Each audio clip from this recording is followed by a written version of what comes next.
ಈಗ ದಿಟ್ಟಾಗಿರ್ಬೇಕು. ಬಿಗ್ ಬಾಸಿಗೆ ಹೋದಾಗ ಅದೊಂದು ಡೈಲಾಗ್ ಅಕಸ್ಮಾತ್ ಬಂದಿದೆ, ಅದು ಗುಂಡಿಂದ ಸಿಗರೇಟ್ ಸಿಗರೇಟ್ ಇದೇ ವಿಚಾರ, ಸಿಗರೇಟ್ ಇದೇ ವಿಚಾರ.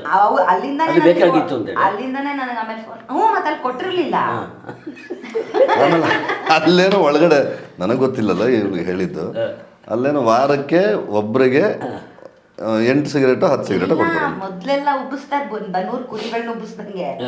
ಏನು ಡಬಲ್ ಪ್ಯಾಕು ನಮ್ದೇ ಬ್ರ್ಯಾಂಡ್ಗಳನ್ನ ಕೊಡ್ತಾರೆ. ಡಬಲ್ ಪ್ಯಾಕ್ 2 ಅಂದ್ರೆ 80 ಸಿಗರೇಟ್ ಆಯ್ತು ವಾರಕ್ಕೆ. 40 ಡಬಲ್ ಪ್ಯಾಕ್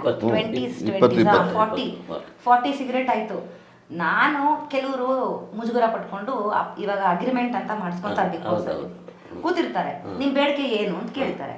ನನಗೆ ಯಾವುದು ಇದಿಲ್ವಲ್ಲ ಮುಜುಗರ. ಅಮ್ಮಂಗೂ ಗೊತ್ತು ಅಪ್ಪಂಗೂ ಗೊತ್ತು, ನನ್ನ ಬ್ರ್ಯಾಂಡ್ ಇದು, ನನಗೆ ಇದು ಬೇಕು ಅಂತ ನಾನು ಹೇಳ್ಬಿಟ್ಟಿದ್ದೆ. ಹೇಳದೇ ಇರೋರೇ ಕಳಿಸಲ್ಲ. ಸೊ ನನಗೆ ಪ್ರತಿ ವಾರ ಹಿಂಗೆ ಕಳಿಸ್ತಾರೆ, 40 ಬರುತ್ತೆ. Happy birthday to you, happy birthday ಥರ ಎಲ್ರಿಗೂ ಹಂಚ್ಕೊಂಡು ಬಂದೆ. ಆಯ್ತಲ್ಲ 4 ವಾರ, ಆಮೇಲೆ 5 ವಾರಕ್ಕೆ 5, ದಿನಕ್ಕೆ 5 ಸೇದವಳಿಗೆ ವಾರಕ್ಕೆ 5 ಅಂದ್ರೆ ಅರ್ಧ ಸಿಗೋದು ಎಲ್ಲ ಆಫ್ ಮಾಡೋದು, ಮೈಕ್ ಒಳಗೆ ಇಟ್ಕೊಳ್ಳೋದು, ಹಿಂಗಾಯ್ತದ ಕತೆ. ಬಟ್ ಅದು ಹೊರಗಡೆ ಜನ ನೋಡಿದ್ರಲ್ಲ, ದೊಡ್ಡ ಸುದ್ದಿ ಆಯ್ತು.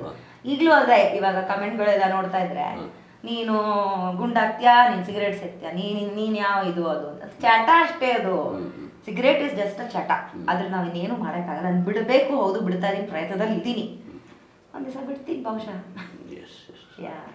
ಸೊ ಅದು ಬಿಗ್ ಬಾಸ್ ಕಡೆಯಿಂದನೂ ಫೋನ್ ಬಂದಿತ್ತು ನನಗೆ. ಅಲ್ಲಿ ಟೆಕ್ನಿಷಿಯನ್ ಒಬ್ರು ಫೋನ್ ಮಾಡಿದ್ರು, ಅಲ್ಲ ಮೇಡಮ್ ನೀವು ಮೊದಲನೇ ದಿನ ಬ್ರೇಕಿಂಗ್ ಕೊಟ್ಟಿದ್ದೇನು, ಬಿಗ್ ಬಾಸ್ ಪ್ಲೀಸ್ ದಮ್ ಕಳಿಸಿ ಅಂತ ನೀವು ಕೇಳಿದ್ರಿ ಕ್ಯಾಮ್ರಾ ಮುಂದೆ. ನಿಮ್ಮ ತಂದೆಯವ್ರು ಬಂದು ಅದನ್ನೇ ತುಂಬೊತ್ತು ಸೇರದೆ ಇರಬಾರ್ದಂತೆ ಡಾಕ್ಟರ್ ಹೇಳಿದ್ದಾರೆ, ಸಿಗರೇಟ್ ಕೊಟ್ಟು ಕಳಿಸಿ ಅಂತ.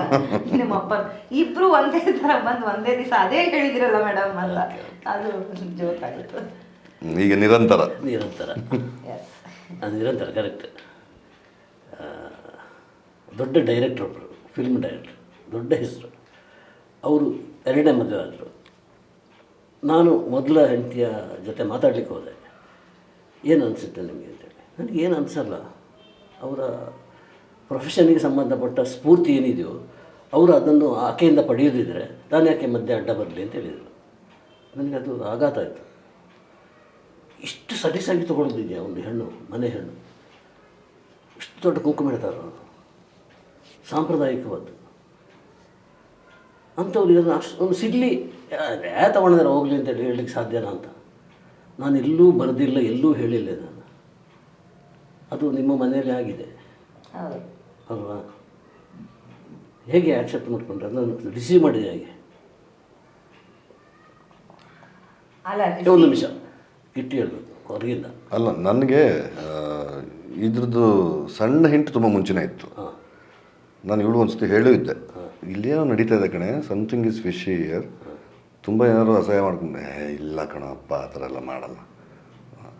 ಇಲ್ಲಿ ಬರೋ ಎಷ್ಟು ಜನ ಬರ್ತಾರೋ ಅವ್ರನ್ನ ಮಾತಾಡ್ಸೋಕ್ಕೆ, ಎಷ್ಟು ಜನ ಕೂತಿರ್ತಾರೋ, ಎಷ್ಟೊತ್ತು ಮಾತಾಡ್ತಾ ಇರ್ತಾರೋ, ಹಾಗೆಲ್ಲ ಏನಿರಲ್ಲ ಬಿಡು ಅಂತ. ಇಲ್ಲಮ್ಮ ನನಗೆ ಏನಕ್ಕೂ ಅನಿಸ್ತದೆ. ಆಮೇಲೆ ಒಂದು ಸತಿ ನನ್ನೇ ಕರ್ಕೊಂಡು ಹೋಗಿದ್ರು ಅವ್ರ ಮನೆಗೆ. ಇಲ್ಲೆಲ್ಲ ಪದ್ಮನಗರ ಇಟ್ಕೊಂಡು ರೋಡಲ್ಲಿ ಜೋಗಿ ಮನೆ ಇತ್ತಲ್ಲ, ಜೋಗಿ ಮನೆ ಎದುರುಗಡೆ ಎಲ್ಲೋ ಮನೆ ಇತ್ತು. ಅಲ್ಲಿ ಹೋಗಿ ಬಂದಾಗಲೂ ನನಗೆ ತಿರ್ಗಾ ಅದೇ ಡೌಟು. ಪದೇ ಅವಳಿಗೆ ಹೇಳಿದ್ರೆ ಅವಳು ಇರಿಟೇಟ್ ಮಾಡ್ಕೊತಾಳೆ. ಆಮೇಲೆ ಅವರು ಅದನ್ನು ಏನೇ ಆದರೂ ನಿಭಾಯಿಸುವಂಥ ತಾಕತ್ತು ಅವ್ರಿಗಿದೆ, ಏನಕ್ಕೆ ಹೇಳೋದು ಅಂತ ನಾನು ಸುಮ್ಮನಾಗಿದ್ದೆ. ಬಟ್ ಈಗ ಮನೆಯವರೇ ಒಪ್ಕೊಂಡ್ಮೇಲೆ ನಾನು ಯಾವತ್ತಿದ್ರೂ ಹೊರಗಿನವನೇ, ಮನೆಗೆ ಬಂದು ಅಳಿಯ ಆಗಿರ್ಬೋದು. ಬಟ್ ನಿಂತು ಆದರೂ ನಾನು ಅವ್ರನ್ನ ಒಂದೇ ಸತಿ ಆ ಪ್ರಶ್ನೆ ಕೇಳಿದೆ, ಸುಮ್ಮನಿರೋ ಕಿಟ್ಟಪ್ಪ, ಪರಿಸ್ಥಿತಿಗಳು ನಿಮ್ಗೇನೋ ಅರ್ಥ ಆಗುತ್ತೆ, ನಾನು ಎಲ್ಲವನ್ನೂ ನಿನ್ನ ಹತ್ರ ಹೇಳ್ಕೊಳಕ್ಕಾಗತ್ತೆ. ನಾನು ಅಲ್ಲಿಗೆ ಮುಗೀತು, ನಾನು ತಿರ್ಗಿ ಅದನ್ನು ಮಾತಾಡಲಿಲ್ಲ. ಇವತ್ತಿಗೂ ಆಂಟಿಗೆ ಅದರದ್ದೊಂದು ಅಸಮಾಧಾನ ಇದ್ದೇ ಇದೆ.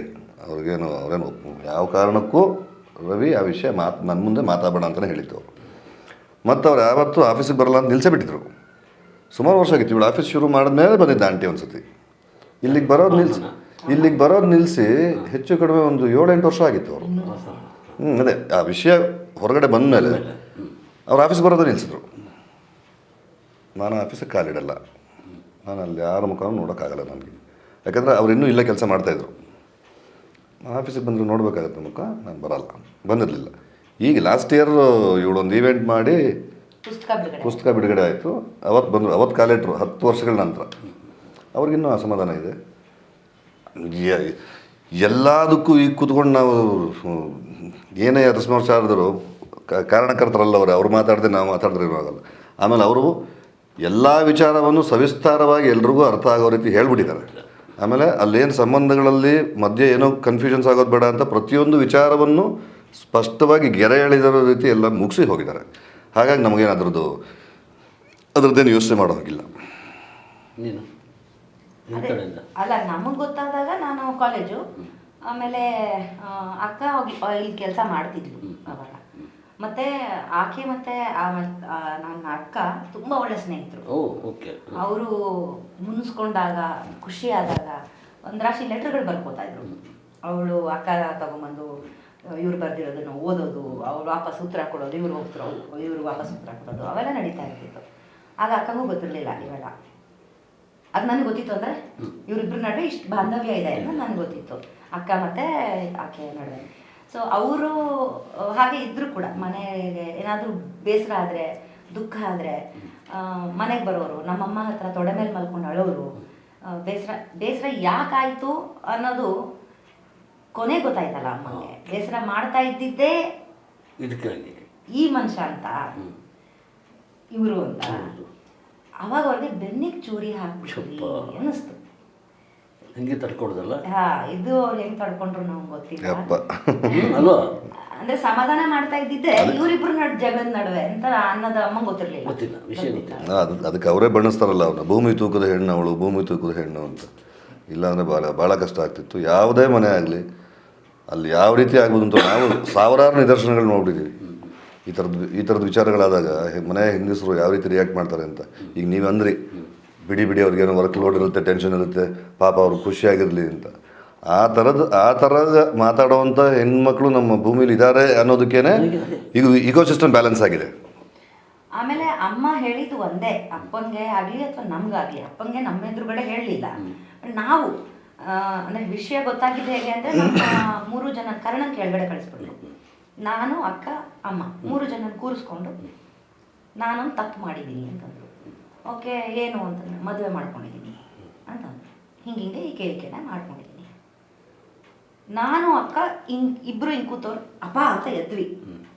ಅಂದರೆ how can you do this ಅನ್ನೋ ಥರ ರಿಯಾಕ್ಷನಲ್ಲಿ ಎದ್ವಿ. ಅಮ್ಮ ಅಷ್ಟೇ ಏಯ್ ಅಂತ ಒಂದ್ಸತಿ ಕೂಗಿದ್ರು. ಅಮ್ಮನ ನೋಡ್ತಾ ಇದ್ವಿ. ತಂದೆಯಾಗಿ ನಿನಗೆ ಮೋಸ ಮಾಡಿದಾನ? ಇಲ್ಲ, ಔಟ್. ಇನ್ನು ಮಿಕ್ಕಿದ್ದು ನನ್ನ ಅವರ ನಡುವೆ ಮಾತು. ಕಳಿಸ್ಬಿಟ್ರು ಆಚೆ. ನಾನು ಅಕ್ಕ ಇಬ್ಬರು ಆಚೆ ಬಂದ್ವಿ. ಆಮೇಲೆ ಅವ್ರದ್ದು ಏನು ಮಾತುಕತೆ ಆಯಿತು ನಮ್ಗೆ ಗೊತ್ತಿಲ್ಲ. ಇವತ್ತವರೆಗೂ ಆಂಟಿ ಅದನ್ನು ಹೇಳಿಲ್ಲ. ಆಮೇಲೆ ಒಂದು ರೀತಿ ಹೇಳಿದ್ರು. ಒಂದೇ ಒಂದ್ಸತಿ ಲಿಫ್ಟಲ್ಲಿ, ಮನೆಯಲ್ಲಿ ಲಿಫ್ಟ್ ಪ್ರತಿದಿನ ನಡೆಯೋದು ಹಾಗೆ. ಮನೆಗೆ ಅಪ್ಪ ಬರ್ತಾರೆ, ಆಫೀಸಿಗೆ ಹೊರಡಬೇಕಾದ್ರೆ ಅಮ್ಮ ಕೆಳಗಡೆವರೆಗೂ ಲಿಫ್ಟಲ್ಲಿ ಹೋಗಿ ಅವ್ರಿಗೆ ಒಂದು tata bye bye good day ಹೇಳಿಬಿಟ್ಟು ಮತ್ತೆ ಮೇಲ್ಗಡೆ ಬರೋ ಒಂದು ಪದ್ಧತಿ. ಅವತ್ತು ಹಿಂದಿನ ದಿವಸ ಇದು ಕನ್ಫೆಷನ್ ಆಗಿದೆ, ಹೇಳ್ಕೊಂಡ್ಬಿಟ್ಟಿದ್ದಾರೆ ಅಪ್ಪ. ಮರುದಿನ ಲಿಫ್ಟ್ ಒಳಗಡೆ ಹೋದೆ. ಒಂದೇ ಒಂದ್ಸತಿ ಕತ್ತಿನ ಪಟ್ಟಿ ಹಿಡ್ಕೊಂಡು ಮೋಸ ಯಾಕೆ ಮಾಡಿದೆ ನನಗೆ ಅಂತ ಕೇಳಿದೆ. ಕಾಲಿಗೆ ಬಿದ್ದು ಕ್ಷಮೆ ಕೇಳಿದ್ರು. ಅಲ್ಲಿ ನಾನು ಅವ್ರ ಹತ್ರ ಅದ್ರ ಬಗ್ಗೆ ಇನ್ನು ಮಾತಾಡಲಿಲ್ಲ ನಾನು ಅನ್ನೋದು ಅಮ್ಮ ಆಮೇಲೆ ಹೇಳಿದರು. ಆಮೇಲೆ ಅಲ್ಲಮ್ಮ ಹೆಂಗೆ ಒಪ್ಪದೆ ನೀನು, ಹೆಂಗೆ ಒಪ್ಕೊಂಡಿದ್ಯಾ ನೀನು, ಜೀರ್ಣ ಅರಗಿಸ್ಕೊತಾ ಇದೆಯಾ ಹೆಂಗಿದನ್ನು ನೀನು ಅಂತ ನಾವುಗಳು ಕೇಳಿದಾಗ, ಬಾನಿ ಒಂದು ಮನುಷ್ಯನ ಒಂದು ವ್ಯಕ್ತಿನ ಯಾಕೆ ಪ್ರೀತಿ ಮಾಡ್ತೀಯ ನೀನು? ಅವ್ನು ಸಂತೋಷವಾಗಿರಬೇಕು, ಅವ್ನು ಎಲ್ಲೇ ಇದ್ರು ಹೆಂಗೆ ಇದ್ರು ಖುಷಿಯಾಗಿರ್ಬೇಕು, ನೆಮ್ಮದಿ ಆಗಿರ್ಬೇಕು. ಆ ಖುಷಿ ಇಲ್ಲೂ ಸಿಗುತ್ತೆ ಅಲ್ಲೂ ಸಿಗುತ್ತೆ ಅಂದರೆ ಯಾಕೆ ಬೇಡ ಆಗಲಿ? ಅವ್ರ ಖುಷಿ ಇಂಪಾರ್ಟೆಂಟು, ನನಗೆ ಅವ್ರು ಸಂತೋಷವಾಗಿರೋದು ಇಂಪಾರ್ಟೆಂಟು, ಅವ್ರು ನೆಮ್ಮದಿಯಾಗಿರೋದು ಇಂಪಾರ್ಟೆಂಟು. ನಾನು ಕೂತ್ಕೊಂಡು ಸರಿ ಇಟ್ಕೊಂಡು ಜಗಳ ಮಾಡಿ ಐ ಲವ್ ಯು ಅನ್ನೋದ್ರ ಅರ್ಥ ಏನು ಅಂತ ಅಂಕಲ್ಲು ಡಿಫೈನ್ ಮಾಡೋರು. ಐ ಲವ್ ಯುನು ಆಂಟಿ ಅದನ್ನು ಮಾಡಿ ತೋರಿಸ್ಬಿಟ್ರು. ಅಂಕಲ್ ಬರೆಯೋರು, ಆಂಟಿ ಅದಕ್ಕೆ ಜೀವಂತ ನಿದರ್ಶನನೇ ಆಗ್ಬಿಟ್ರು. ಐ ಲವ್ ಯು ಅಂತ ಹೇಳೋದು ನಿನ್ನ ಎಲ್ಲ ಅಡದೊಡರುಗಳನ್ನು, ನಿನ್ನ ಎಲ್ಲ ಸಭ್ಯವನ್ನು, ನಿನ್ನ ಎಲ್ಲವನ್ನೂ ಸಹಿಸ್ಕೊಂಡು ನಾನು ನಿನ್ನ ಜೊತೆ ಇರ್ತೀನಿ, ನೀನು ಹೆಂಗಿದೆಯೋ ಹಂಗೆ ಒಪ್ಕೊಂಡು ನೀನು ಏನಾದರೂ ಮಾಡು, ನಾನು ನಿನ್ನ ಪ್ರೀತಿ ಮಾಡ್ತೀನಿ. ಅದು ಪ್ರೀತಿ. ಯಾವುದೇ ಥರದ್ದು ಪ್ರತಿಫಲಾಪೇಕ್ಷೆ ಇಲ್ದಿರ ನಿಷ್ಕಲ್ಮಶವಾಗಿ ನಾನು ನಂಬೋದಿದೆಯಲ್ಲ, ನಂಬಿಕೆ, ಅದು ಪ್ರೀತಿ. ಅದನ್ನು ಇವ್ರು ಬರೆದ್ರು, ಅವರು ಮಾಡಿ ತೋರಿಸಿದ್ರು. ಈಗ ನಾನು ಹೇಳಿದ ಡೈರೆಕ್ಟರ್ ಕಥೆಗೂ ಅಪ್ಪನ ಕಥೆಗೂ ವ್ಯತ್ಯಾಸ ಇದೆ. ಈಗ ಇಲ್ಲ ಅಲ್ಲ ಒಂದೇ ನೋಡಿ ಯಾಕೆ ಅಂತ ಅಮ್ಮ ಯೋಚನೆ ಮಾಡಿದ ಪ್ರೀತಿ ಐ ಲವ್ ಯು ಅಂತೇಳಿ ಹೇಳಿದರೆ ಎಲ್ಲ ಕ್ವಾಲಿಟಿಯನ್ನು ಮೆಚ್ಚಿಕೊಂಡೇ ಇದು ಮಾಡ್ತಾ ಇರೋದು. ಅವ್ನು ಚೆನ್ನಾಗಿದ್ದರೆ ಅವ್ನು ಚೆನ್ನಾಗಿರ್ಬೇಕಂಬುದಷ್ಟೇ ಉದ್ದೇಶ. ಚೆನ್ನಾಗಿರ್ಬೇಕಾ, ಅವರು ಚೆನ್ನಾಗಿದ್ದಾರೆ, ಆ ಡೈರೆಕ್ಟ್ರು ಚೆನ್ನಾಗಿದ್ದಾರೆ. ಸೊ ಅವರು ಮಿಸ್ಸಸ್ ಹೇಳಿದ್ದು ಅದೇನೆ, ಚೆನ್ನಾಗಿದ್ದಾರೆ, ಅವರು ಸ್ಫೂರ್ತಿಯಾಗಿದೆ ಅಂತ, ಅವ್ರ ವರ್ಕಿಗೆ ಪ್ರೊಫೆಷನ್ಗೆ ಸ್ಫೂರ್ತಿಯಾಗಿದೆ. ಆದ್ರೂ ನಾನು ಅದ್ರ ಬಗ್ಗೆ ಏನು ಹೆಚ್ಚು ಯೋಚನೆ ಮಾಡಲ್ಲ. ಎಷ್ಟು ಯೋಚನೆ ಮಾಡ್ತಾ ಇದ್ದೆ ಅಂತ ನಿಮಗೆ ಗೊತ್ತಿರುತ್ತೆ. ಅಕಸ್ಮಾತ್ ಕಿಟ್ಟಿ ಹಾಗೆ ಮಾಡಿದ್ದಾರೆ, ಏನು ಸಿಗ್ತಾ ಇಲ್ಲ ಐ ಲವ್ ಯು.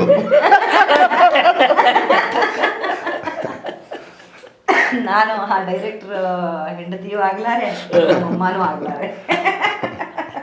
ಆಯಿತು ಅಂತ ಇಟ್ಕೊ, ನಿನಗೆ ಗೊತ್ತಿಲ್ಲಪ್ಪ, ವಿಷಯ ಗೊತ್ತಿಲ್ಲ. ಹಾಗೆ ಇಲ್ಲ ಅಂತೇನು ಅನ್ಕೋಬೇಡಿ, ಅಂತ ಸುಮಾರು ಆಗಿದೆ, ಕಂಟಿನ್ಯೂಟಿ ಇಲ್ಲ ಅಷ್ಟೇ ಮನುಷ್ಯನಿಗೆ. ಹೌದಾ? ನಾನೇ ಹೇಳ್ಬೇಕು, ಕಂಟಿನ್ಯೂ ಮಾಡಯ್ಯ, ಮಾಡಿದ್ಯಾ ಕಣಪ್ಪ ನೀನು. ಅಯ್ಯೋ ಹೌದಾ, ಇನ್ನೊಂದ್ಸತಿ ಮಾಡಲ್ಲ. ಆಮೇಲೆ ಏನ್ ಮಾಡಿರೋ ಒಂದು ಮೆಸೇಜ್ ಬಿಟ್ಟಿರ್ತಾನ ಅಷ್ಟೇ, ಇನ್ನೇನು ಜಾಸ್ತಿ ಜಾಸ್ತಿ ಇದೆಯಾ? ಇಲ್ಲ, ಅಂತವೆಲ್ಲ ಇಲ್ಲ. ಒಲವು ಧೈರ್ಯನೂ ಇಲ್ಲ, ಆಸಕ್ತಿನೂ ಇಲ್ಲ. ಧೈರ್ಯ ಇದೆ, ಆಸಕ್ತಿ ಇಲ್ಲ ಅಷ್ಟೇ. ಧೈರ್ಯ ಇಲ್ಲ ಅಂದ್ಬೇಡ, ಅಲ್ಲ ಆ ಥರದ ಕೆಲಸ ಮಾಡಕ್ ಕಣೆ, ಅದೇ ಹೇಳ್ತಿರೋದು.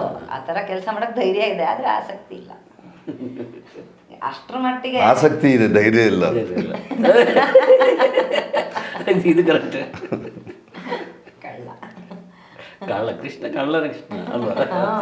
ನಮ್ಮ ಮನೆ ಕೆಲಸದೊಳಗೆ ಮದ್ವೆ ಮಾಡ್ಕೊಂತಿದ್ದೆ. ಏನಮ್ಮ ತಮಿಳ್ನೋಡು ಏನಮ್ಮ ಲಕ್ಷ್ಮಮ್ಮ ಬಂದ್ರು. ಏನಮ್ಮ ಮದ್ವೆ ಅಂತೆ, ಮದ್ವೆ ಫಿಕ್ಸ್ ಆಗಿದೆ ಅಂತೆ, ಏನು ಅವ್ರ ಹೆಸರು? ಅದಕ್ಕೆ ಕೃಷ್ಣ ಅಂತಂದೆ. ಯಾವುದೇ ಕಾರಣಕ್ಕೂ ಹೋಗ್ಬೇಡ, ಕೃಷ್ಣ ಅನ್ನೋರು ಯಾವತ್ತಿದ್ರು ಒಬ್ಬರ ಜೊತೆ ಇರಲ್ಲ, ಕಳ್ಳ ಕೃಷ್ಣನೇ ಆಗಿರ್ತಾರೆ. ನಾವು ನಾಗಮಂಗಲ, ಮಂಡ್ಯ ಜಿಲ್ಲೆ ನಾಗಮಂಗಲ ತಾಲೂಕಿನವರು. ಅಲ್ಲಿಂದ ನಮ್ಮ ತಂದೆ ಬೆಂಗಳೂರಿಗೆ ಬಂದಾಗ ಅವರೊಂದು ಇಲ್ಲಿ ಒಂದು 4-5 ವರ್ಷ ಒಂದು ಸೌದೆ ಅಂಗಡಿಯಲ್ಲಿ ಕೆಲಸ ಮಾಡಿ ಅವರೇ ಒಂದು ಸೌದೆ ಅಂಗಡಿ ತೆಗೆದ್ರು. ಗಾಂಧಿ ಬಜಾರ್ ಸರ್ಕಲ್, ಟ್ಯಾಗೋರ್ ಸರ್ಕಲ್ ಇದೆಯಲ್ಲ, ಆ ಸರ್ಕಲ್ ಒಂದು ಕಾರ್ನರಲ್ಲಿ ಪೆಟ್ರೋಲ್ ಬಂಕ್ ಇದೆ, ಇನ್ನೊಂದು ಕಾರ್ನರಲ್ಲಿ ನಮ್ಮದು ಸೌದೆ ಅಂಗಡಿ ಇತ್ತು. ಉಮಾಶಂಕರ ಸೌದೆ ಮತ್ತು ಇದ್ಲು ಡಿಪೋ ಅಂತ. ನಾವು 10 ಜನ ಮಕ್ಕಳು, ನಾನೇ ಕೊನೆಯವನು. ನಮ್ಮ ಅಂಗಡಿ ಎದುರುಗಡೆ ಒಂದು ಟೈಲರ್ ಅಂಗಡಿ ಇತ್ತು, ಅವ್ರ ಹೆಸರು ಗಂಗಾಧರ್ ಅಂತ. ಅವರು ಟೈಲರಿಂಗ್ ಮಿಷಿನ್ ಇಟ್ಕೊಂಡಿದ್ರಂತೆ. ನಾನು ಹುಟ್ಟಿದಾಗ ನಮ್ಮ ತಂದೆ ಏನೇ ಹೆಸರು ಇಡ್ತೀಯಾ ಅಂದರೆ ಕೃಷ್ಣ ಅಂತ ಇಡ್ತೀನಿ ಕಣೆಯ, ಕೃಷ್ಣಮೂರ್ತಿ ಅಂತ. ಯೋ ನಂಜಯ್ಯ, ನಿನ್ಗೇನು ಬುದ್ಧಿ ಐತೆನೆಯ, ಆ ಹೆಸರು ಇಡ್ಬೇಡ ಕಣೆಯ ಅಂದ್ರಂತ. ಇಲ್ಲ ಇಲ್ಲ, ನನಗೇನೋ ಇಷ್ಟ ಆ ಹೆಸರು, ನಾನು ಅದೇ ಹೆಸರು ಇಡೋದು. ನಮ್ಮಪ್ಪ ಹಠ ಮಾಡಿ ನನಗೆ ಹೆಸರು ಇಟ್ಟು. ಜಾಣ. ಈಗ ಹೇಗಿದೆ ಸಂಬಂಧ? ತುಂಬಾ ಚೆನ್ನಾಗಿದೆ. ನೀವಲ್ಲ, ಆಕೆದು.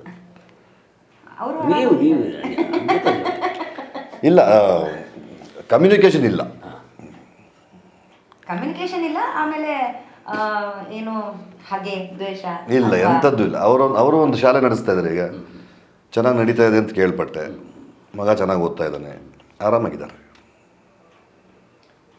ಯಾವತ್ತೂ ಕಾಂಟ್ಯಾಕ್ಟ್ ಮಾಡಿಲ್ಲ? ಕಾಂಟ್ಯಾಕ್ಟ್ ಅದೇ ನಾನು ಹೈ ಬ್ಯಾಂಗ್ಳೂರ್ ಸ್ಟಾರ್ಟ್ ಮಾಡ್ತಾ ಇದ್ದೀನಿ ಅನ್ನೋದು ವಿಷಯ ಮಾಡಿ ಮೊದಲನೇ ಸಂಚಿಕೆ ಅನ್ಸುತ್ತೆ ಮೆಸೇಜ್ ಹಾಕಿದ್ರು. I wish you very good luck, ಒಳ್ಳೇದಾಗಲಿ, ಅಪ್ಪನ ಥರನೇ ನೀನು ಹೆಸರು ಮಾಡು ಅಂತ ಮೆಸೇಜ್ ಮಾಡಿತ್ತು. ಥ್ಯಾಂಕ್ ಯು ಅಂತ ಕಳಿಸಿದ್ರು. ಇನ್ಫ್ಯಾಕ್ಟ್ ಆ ಥರ ಎಮೋಷ್ನಲಿ ನನ್ನ ವಿಷಯದಲ್ಲಿ ಏನಾಗೋಯ್ತು, ನಾನು ಆಫೀಸಲ್ಲೂ ಇರ್ತಿದ್ದೆ, ಮನೇಲೂ ಇರ್ತಿದ್ದೆ. ಹಾಗಾಗಿ ಬ್ರಿಡ್ಜ್ ನಾನೇ, ಮನೆಗೆ ಆಫೀಸ್ಗೆ. ಈಗ ಅಪ್ಪ ಏನು ಮಾಡ್ತಿದ್ದಾರೆ, ಅಪ್ಪ ಆರಾಮಾಗಿದ್ದಾರಾ ಅಂತ ಕೇಳೋಕ್ಕೂ ನಾನೊಂದ್ಸಲಿ ಸರ್ ಕೇಳಿರ್ಬೋದು, ಅವ್ರು ಮಲಗಿದ್ದಾರೆ ಏನು ಎಲ್ಲ ಅಮ್ಮ ಹೇಳೋದು. ಹಾಗೆ ನಂಗೆ ಆಕೆಗೂ ಫೋನ್ ಮಾಡಿ ಕೇಳೋರು. ಸೊ ಬ್ರಿಡ್ಜ್ ನಾನೇ ಅಲ್ಲ ಮಧ್ಯದಲ್ಲಿ. ಸೊ ಅದೊಂದು ಕನೆಕ್ಷನ್ ಇತ್ತು. ಆಮೇಲೆ ಮಗು ಬರೋದು, ಅವನು ಬನಕ ಅಂತ ಹೇಳೋರು. ಆಮೇಲೆ ಅವ್ನು ಬಂತು ಅಂತಂದರೆ ಅವನನ್ನು ಕರ್ಕೊಂಡು ಹೋಗಿ ಟ್ರೆಡ್ಮಿಲ್, ದಪ್ಪ ಆಗ್ತಿದೆಯಾ ನೀನು, ಈಗಲೇ ದಪ್ಪ ಆಗ್ತಿದೆ, ನಡಿ ನೀನು ಟ್ರೆಡ್ಮಿಲ್ ಮಾಡು ಅಂತ ಹೇಳಿ ಟ್ರೆಡ್ಮಿಲ್ ಮಾಡಿಸ್ತಿರ್ತಿದ್ದೆ, ಕೂರಿಸ್ತಿದ್ದೆ. ಪಿಜ್ಜಾ ಬೇಕೇನೋ, ಪಿಜ್ಜಾ ಬೇಕು, ಪಿಜ್ಜಾ ಅನ್ನೋನು ಪಿಜ್ಜಾ ಕೊಡಿಸ್ತಿದ್ದೆ. ಸೊ ನನ್ನ ಆ ಮಗುವ ನಡುವೆ ನಂಗೊಂದು ತಮ್ಮನೇ, ಹೌದು ನಿಮ್ಮ ತಮ್ಮನೇ ಅಲ್ಲ. ಸೊ ಹಾಗಾಗಿ ನಾನು ಯಾವತ್ತಿದ್ರು ಆಮೇಲೆ ಒಂದು ಬಾಂಧವ್ಯದ ಕೊರತೆ ಏನಿಲ್ಲ. ಚಿಕ್ಕ ಹುಡುಗ ಅಂದರೆ ನನ್ನ ಮಗಳಿಗಿಂತ 1 ವರ್ಷ ದೊಡ್ಡವನು ಅಷ್ಟೇ. ಸೊ ನನಗೆ ಒಂದು ಮಗುನೇ ಕಾಣಿಸ್ತಾ ಇದ್ದಿದ್ದ ಅದರಲ್ಲಿ. ನಾನು ಹಾಗೆ ಅವನನ್ನು ಟ್ರೀಟ್ ಮಾಡ್ತಿದ್ದೆ. ಮತ್ತು ಈಕೆಯೂ ಅಷ್ಟೇ, ಬಂದಾಗೆಲ್ಲ ಅವರು ಅಪ್ಪನ ಒಳ್ಳೆಯದಾಗಿ ಆರೈಕೆಗಾಗಿನೇ ಇದ್ದರು. ಸೊ ಹಂಗಾಗಿ ಎಲ್ಲೂ ಅಪ್ಪ ಕೂಡ ಹಾಗೆ ನೋಡಿಕೊಂಡ್ರು ಕಣ. ಆಕೆನಾಗಿರ್ಬೋದು, ನಮ್ಮನ್ನ ತಾಯಿನಾಗಿರ್ಬೋದು, ಮಕ್ಕಳನ್ನಾಗಿ 4 ಮಕ್ಕಳು, ನಾನು ಕರ್ಣ ಚೇತನ ಹಿಮ 4 ಮಕ್ಕಳೇ ಲೆಕ್ಕ. ಸೊ ಹಂಗಾಗಿ ಎಲ್ರಿಗೂ ಅದೇ ಥರ ಪ್ರೀತಿ ಅವರು ಮಾಡಿದ್ದಾರೆ.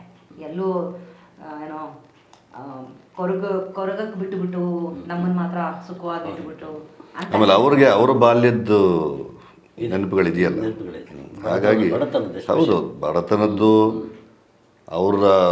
ಅವರ ಹುಟ್ಟಿನ ಹಿಂದಿನ ರಹಸ್ಯಗಳು, ಅವ್ರು ಪಟ್ಟ ಕಷ್ಟಗಳು, ಅದನ್ನು ನನ್ನ ಮಕ್ಕಳು ಯಾರೂ ಪಡಬಾರ್ದು ಅಂತ ಅವ್ರು ತುಂಬ ಫೋಕಸ್ಡ್ ಆಗಿದ್ರು. ನಾವು ಕೊನೆ ದಿನಗಳಲ್ಲಿ ಕೂತು ಮಾತಾಡ್ತಿದ್ವಿ, ತುಂಬ ಹತ್ಕೊಂಡು ತುಂಬ ಮಾತಾಡೋರು, ತುಂಬ ಹೇಳೋರು.